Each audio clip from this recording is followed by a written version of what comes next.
Hello friends, welcome back to our channel Krish cookery. இன்னைக்கு நாம எல்லாருக்கும் ரொம்ப பிடிச்ச சிக்கன் ஷவர்மா எப்படி செய்யலான்னு தான் பார்க்க போறோம்.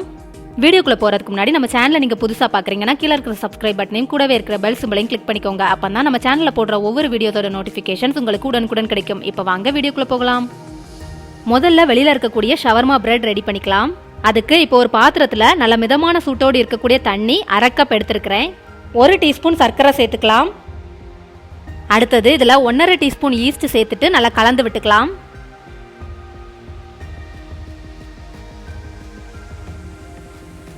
நல்லா கலந்து விட்டதுக்கு அப்புறமா இதை மூடி வச்சு க்ளோஸ் பண்ணிட்டு ஒரு 5 நிமிஷத்துக்கு அப்படியே வச்சிடலாம். 5 நிமிஷத்துக்கு அப்புறமா பார்த்தோம்னா ஈஸ்ட் ஆக்டிவேட் ஆகி இந்த மாதிரி நல்லா பொங்கி இருக்கும். இப்போ இதில் 2 கப் கோதுமை மாவு சேர்த்துக்கிறேன். உங்களுக்கு ஷவர்மா பிரெட் கடையில் வாங்குற மாதிரியே அதே டேஸ்ட்ல இருக்கணும் அப்படின்னா 2 கப் மைதா மாவு சேர்த்துக்கோங்க.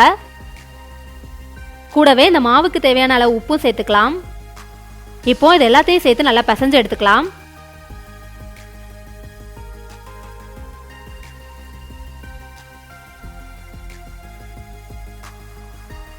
இதுல கொஞ்சம் கொஞ்சமா தண்ணி சேர்த்து சப்பாத்தி மாவு பதத்துக்கு ஒரு 10 நிமிஷத்துக்கு நல்லா சாஃப்டா பிசைஞ்சு எடுத்துக்கோங்க.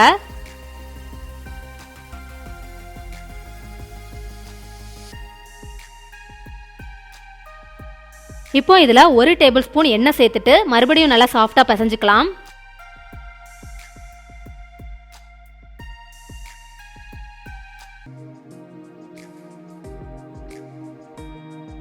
இப்போ இதை ஒரு 10 நிமிஷத்துக்கு நல்லா பிசைஞ்சு வச்சிருக்கிறேன்.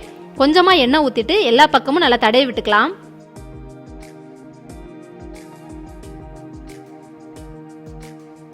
இப்போ இதை மூடி வச்சு க்ளோஸ் பண்ணிட்டு ஒரு 1 to 1.5 மணி நேரம் அப்படியே இருக்கட்டும். அந்த டைம்ல நாம இப்போ ஷவர்மா பிரெட்குள்ள வைக்கக்கூடிய சிக்கன் ஃபில்லிங் ரெடி பண்ணிக்கலாம். முதல்ல சிக்கனை மேரினேட் பண்ணிக்கலாம். இப்போ இதுல 200 கிராம் எலும்பில்லாத சிக்கனை நல்லா வாஷ் பண்ணிட்டு இந்த சைஸ்ல கட் பண்ணி வச்சிருக்கிறேன். இது கூட 1/2 டீஸ்பூன் லெமன் ஜூஸ், 1 டீஸ்பூன் இஞ்சி பூண்டு பேஸ்ட், 1/4 டீஸ்பூன் மஞ்சள் தூள், 1/2 டீஸ்பூன் மிளகாய் தூள், 1/4 டீஸ்பூன் மிளகுத்தூள், 1/4 டீஸ்பூன் ஜீரகத்தூள், இதுக்கு தேவையான அளவு உப்பு, 2 டேபிள் ஸ்பூன் தயிர், 1 டேபிள் ஸ்பூன் எண்ணெய், இது எல்லாத்தையும் சேர்த்துட்டு நல்லா கலந்து விட்டுக்கலாம்.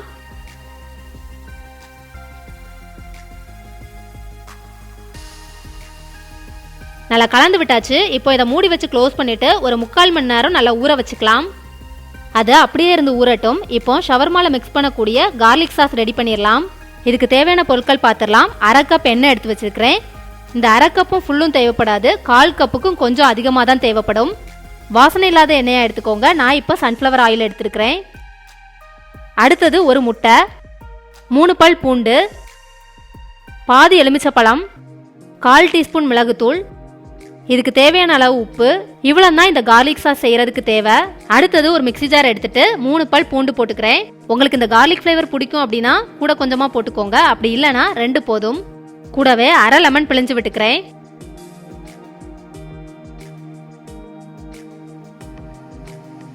இதுக்கு தேவையான அளவு உப்பு சேர்த்துட்டு இதை லைட்டா அரைச்சு எடுத்துக்கலாம். இப்போ இதை அரைச்சு எடுத்தாச்சு. இதுல ஒரு முட்டையோட வெள்ளைக்கரு மட்டும் ஊத்திக்கிறேன். மஞ்சக்கரு நம்ம சேர்க்கல, முட்டையோட வெள்ளைக்கரு மட்டும் போதும். 1/4 டீஸ்பூன் மிளகுத்தூள் சேர்த்துட்டு மறுபடியும் லைட்டா அரைச்சு எடுத்துக்கலாம். இப்போ இதை அரைச்சு எடுத்தாச்சு. அடுத்தது எடுத்து வச்சிருக்கக்கூடிய எண்ணெயை இதுல கொஞ்சமா சேர்த்துக்கிறேன். மறுபடியும் இதை க்ளோஸ் பண்ணிட்டு ரொம்ப லோ ஸ்பீட்ல ஒரு சுத்தி எடுத்துக்கோங்க. ரொம்ப ஹை ஸ்பீட்ல ரொம்ப நேரத்துக்கு சுத்தி எடுத்தீங்கன்னா இந்த கார்லிக் சாஸ் ஒழுங்கா வராது, எண்ணெய் தனியா பிரிஞ்சு வந்துடும். இப்போ கொஞ்சமா எண்ணெய் சேர்த்துட்டு மறுபடியும் ஒரு சுத்தி எடுத்துக்கலாம்.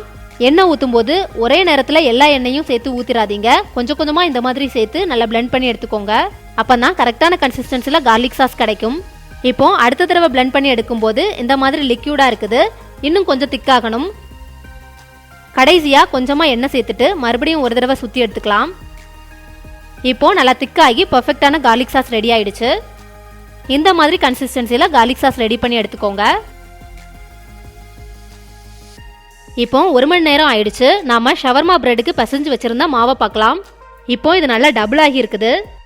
இப்போ இதை மறுபடியும் கொஞ்ச நேரத்துக்கு நல்லா பிசைஞ்சுக்கலாம். நல்லா பிசைஞ்சதுக்கு அப்புறமா இதை இந்த மாதிரி சின்ன சைஸ் தக்காளி அளவு உருட்டி வச்சுக்கலாம். எல்லா மாவையும் இந்த மாதிரி உருட்டி வச்சுக்கோங்க.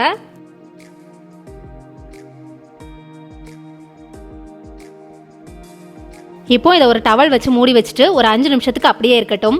5 நிமிஷத்துக்கு அப்புறமா இதை விரிச்சு எடுத்துக்கலாம். இதை விரிக்கிறதுக்காக கொஞ்சமாக கோதுமை மாவு ஸ்ப்ரெட் பண்ணிட்டு எல்லாத்தையும் நல்லா விரிச்சுக்கலாம்.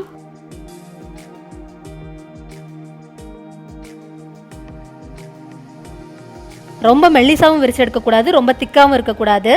இந்த மாதிரி விரிச்சு எடுத்துக்கோங்க. அடுத்தது ஸ்டவ்வில் ஒரு பேன் வச்சுட்டு அது நல்லா ஹீட் ஆனதுக்கு அப்புறமா இதை போட்டுடலாம். போட்ட உடனே மேலே ஃபுல்லும் இந்த மாதிரி பபிள்ஸ் மாதிரி எலும்பி வரும். இந்த மாதிரி வந்ததுக்கு அப்புறமா இதை திருப்பி போட்டுடலாம். திருப்பி போட்டதுக்கு அப்புறமா இந்த மாதிரி அதோட சைடில் ஃபுல்லும் நல்லா அழுத்தி விட்டோம்னா நல்லா மேலே எலும்பி வரும். இது நல்லா வெந்ததுக்கு அப்புறமா இதை வெளியில் எடுத்துடலாம். இதே மாதிரி எல்லா மாவுலையும் ஷவர்மா பிரெட் ரெடி பண்ணி எடுத்துக்கோங்க. இப்போ எல்லா மாவுலையும் ஷவர்மா பிரெட் ரெடி பண்ணியாச்சு. இது ரொம்ப சாஃப்டாக இருக்கும், அதை அப்படியே வச்சிடலாம். அடுத்தது மேரினேட் பண்ணி வச்சுக்கக்கூடிய சிக்கனை ஃப்ரை பண்ணுறதுக்காக ஸ்டவ்வில் ஒரு பேன் வச்சுட்டு கொஞ்சமாக ஆயில் ஸ்ப்ரை பண்ணிக்கிறேன். நீங்கள் ஒரு 3 டேபிள் ஸ்பூன் போல் எண்ணெய் ஊற்றிக்கோங்க.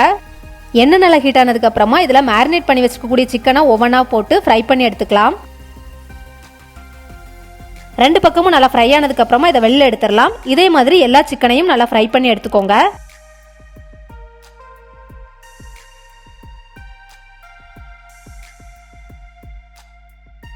எல்லா சிக்கனையும் நல்லா ஃப்ரை பண்ணி எடுத்ததுக்கப்புறமா இதை சின்ன சின்ன பீசஸாக இந்த மாதிரி கை வச்சு பிச்சு போட்டுக்கலாம். சிக்கன் ரொம்ப சாஃப்டாக இருக்கிறதுனால நான் கை வச்சே பிச்சு போட்டுக்கிறேன். அப்படி இல்லைனா நீங்கள் கத்தி வச்சு கூட சின்ன சின்னதாக கட் பண்ணி போட்டுக்கலாம். இந்த மாதிரி ஃப்ரை பண்ண எல்லா சிக்கனையும் கட் பண்ணி வச்சுக்கோங்க. அடுத்தது ஷவர்மா பிரெட்டுக்குள்ளே ஃபில்லிங் வைக்கிறதுக்காக கொஞ்சமாக வெஜிடபிள்ஸையும் கட் பண்ணி வச்சுருக்கிறேன். ஒரு சின்ன சைஸ் வெங்காயத்தை இந்த மாதிரி நீளமாக கட் பண்ணி வச்சுருக்கிறேன். கொஞ்சமாக குடமிளகாவையும் இந்த மாதிரி நீட்டமாக கட் பண்ணி வச்சுருக்கிறேன். ஒரு சின்ன சைஸ் கேரட்டும் நீட்டமாக கட் பண்ணி வச்சுருக்கிறேன். கொஞ்சமாக முட்டைக்கோசும் நீட்டமாக கட் பண்ணி வச்சுருக்கிறேன். அடுத்தது ஒரு சின்ன சைஸ் தக்காளியும் அதோட விதையெல்லாம் எடுத்துட்டு இந்த மாதிரி நீட்டமாக கட் பண்ணி வச்சுருக்கிறேன்.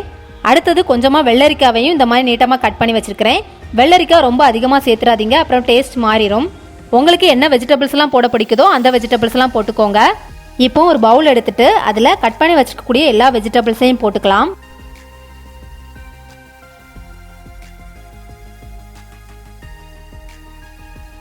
இது கூட 1 டீஸ்பூன் லெமன் ஜூஸ் சேர்த்துக்கலாம். இந்த லெமன் ஜூஸ்க்கு பதிலாக வினிகரும் சேர்த்துக்கலாம். அடுத்தது நம்ம ஏற்கனவே செஞ்சு வச்சுருக்கக்கூடிய கார்லிக் சாஸில் பாதி போட்டுக்கலாம்.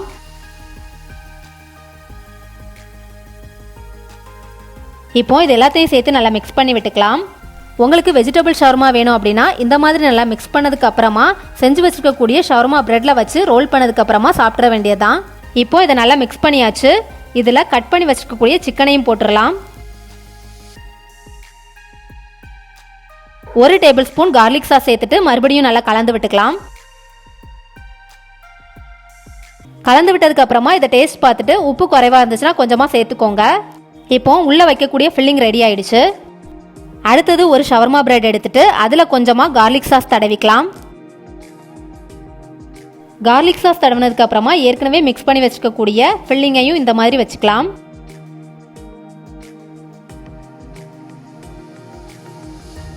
அதுக்கப்புறமா இந்த மாதிரி வச்சு நல்லா டைட்டாக ரோல் பண்ணிக்கோங்க.